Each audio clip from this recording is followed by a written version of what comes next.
You see, no problem then.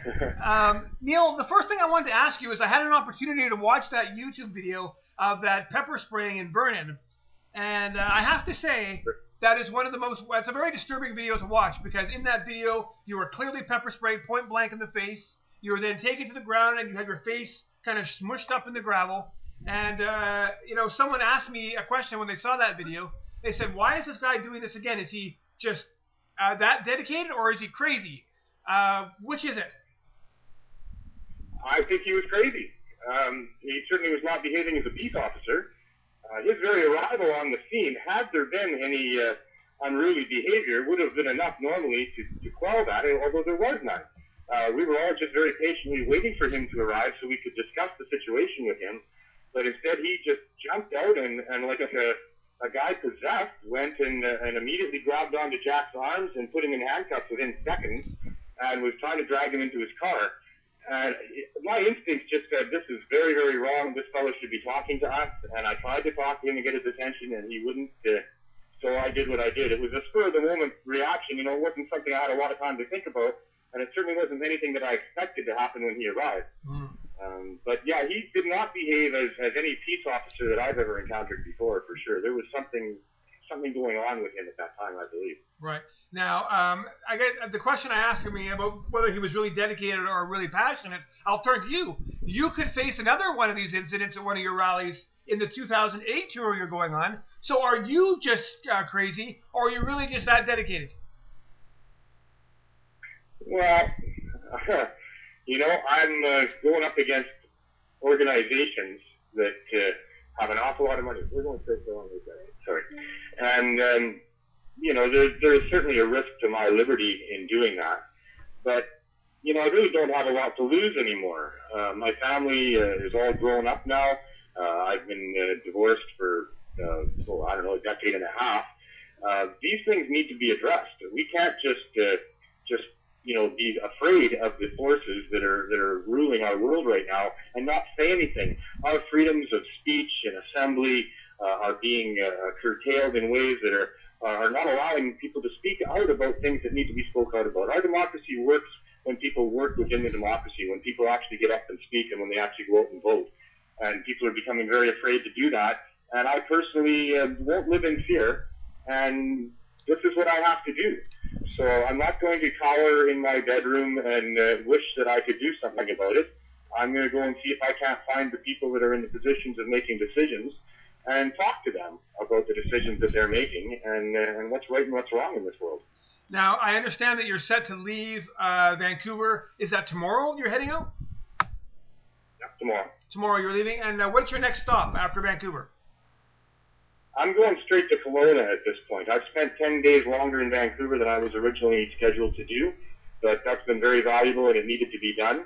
So I've foregone some of the skating between here and Kelowna, or most of the skating between here and Kelowna, but I'll pick that up afterwards, and I will be skating from Kelowna to Vernon. And I haven't done much skating in Ontario on either of the first two trips, and I'm planning on doing a lot more this time around. My goal is 1,000 miles. I've done over 1,000 miles each year, and I'm planning on doing the same this year. So you're going to skate 1,000 miles on this trip? Yeah. Wow. What kind of physical preparation do you have to go through to do that? Because as you said yourself, I mean, you said it, not me. You know, you are not exactly a young man anymore. So this must be kind of a grueling bit of preparation to skate 1,000 miles in the middle of summer. Yeah, I can't deny that. It is a grueling thing to do. I'm in pretty good shape. When I was about 45, I realized that if I didn't work on it, I was going to lose it. So I've worked on it pretty hard. I'm probably in the best shape of my life, and I'm 51 years old. I prepare as much as I can to start the trip, but my second day out is to go up to Malahat in Victoria. That's how the schedule is. So I can train as much as I want to prepare myself for that, but as I found both years, there's no preparing for that. No. That's just 4 hours straight of going uphill, and, you know, it is what it is. By the fourth day in, I've got some leg cramps going on, but they subside, and as the trip goes on, I get in better shape. My legs get big, but, you know, that's the biggest inconvenience. Well, they say pain is temporary, but freedom is supposed to be forever. And if that is your goal, is it not, to raise awareness about Canadians who you think are losing some of their freedoms?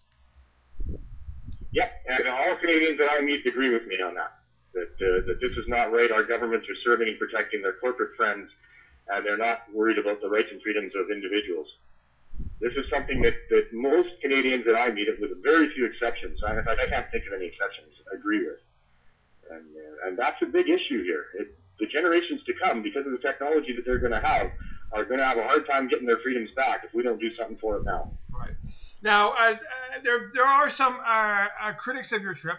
That's the one thing that I love about the internet and live radio and that kind of thing, is that some people that are on our chat room tonight are not overly supportive of your trip, suggesting that perhaps this is an overblown issue, that Canada is a great country, one of the greatest countries living in the world, and the idea that we're at risk of losing our freedoms or turning into some sort of quasi-dictatorship are not entirely accurate. And one viewer who's watching tonight has said that perhaps maybe you need to, well, I'll just say what he says, and they're not my words, sir, but I need to grow up a little bit and perhaps get a real job like everybody else and do your part instead of taking off on this wild trip to raise awareness for what is effectively a non-issue. I'd like to get your response to that. These are the big issues of our day.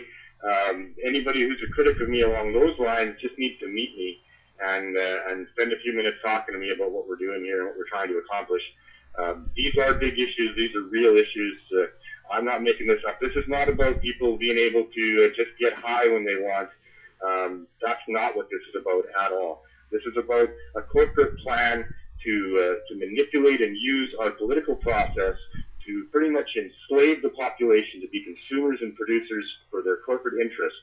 And these plants that they've decided to prohibit and demonize are a big threat to their interests, because we should be growing most of what we're using on this planet, and at this point they want to use the synthetics that they can patent.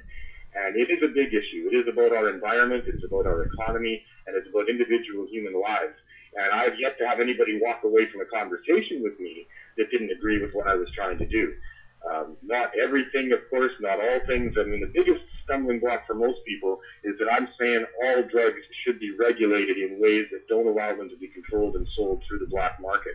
And a lot of people still have bought into this, that some of these drugs are so dangerous and addictive that adults can't be trusted to have them in their environment at all, and they need to be penalized for even possessing them.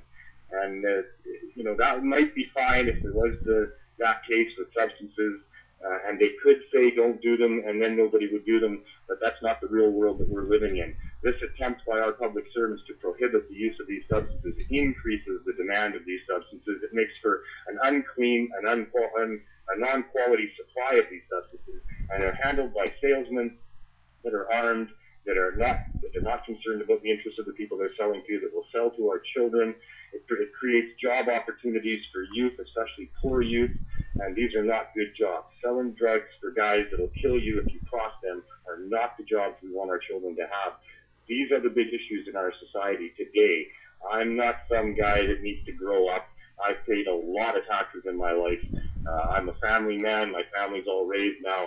I worked hard all my life. I ended up a heritage carpenter after working in the construction industry all my life. It was a tough decision for me to leave my job and do this because I was making good money, but it has to be done. And I'm serious about this, and it's not about people needing to get high in a place where you can get high more than you can in most other parts of the world. That's not what the issue is. That's the smokescreen that they want you to think the issue is about. This is about hemp. This is about industrial plants that will save our economy and really help our environment. And it doesn't serve the interests of those people that are in control of our world right now.